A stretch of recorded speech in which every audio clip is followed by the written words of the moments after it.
With the NFL draft coming up at the end of the month, it's important to look at what the Bengals' plans are leading into it. They've had a lot of action since their run to the Super Bowl this past season. We have some strong players returning, with the LSU duo of QB Joe Burrow and Jamar Chase back, and the phenomenal kicker Evan McPherson. We got some input from those around the school on their thoughts on the team's recent moves. So it was really exciting for me because pretty much my whole life the Bengals have been terrible. And it was nice to see not just the team do well, but management also make an initiative to improve the entire program. The offensive line really struggled, but we seem to have addressed that this offseason, and we might even address it more in the draft coming up. I think the Bengals are definitely going to go for a DB or an offensive lineman in the draft. We just signed a bunch of offensive linemen ourselves, one of them being Ted Karras. I think that the Bengals have a few needs, one of them being cornerback.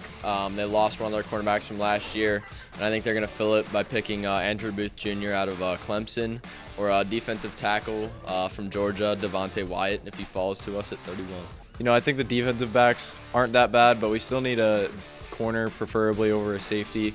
But Eli Apple might need to be replaced. Biggest thing I think would be to build depth so when there are inevitable injuries, we can not have a big drop-off. I think the offensive line is definitely going to do a better job this year. I think the new additions on offense are going to help tremendously. I mean, last year we had like a revolving door at right tackle, and now we have a actually decent right tackle with Leo Collins from the Cowboys. And adding a good solid tight end and Hayden Hurst from the Falcons is definitely going to improve the passing and run game. Joe Burrow got hurt 2 years ago, and we have to put as much money into protecting him as our franchise quarterback so we can get back to the Super Bowl. As long as we stay healthy, especially Burrow staying healthy, I don't see any reason why we can't get back to where we were. With these improvements, the days of Burrow getting sacked over 3 times per game are over. The Bengals also signed Coach Zach Taylor to a 5-year extension for head coach.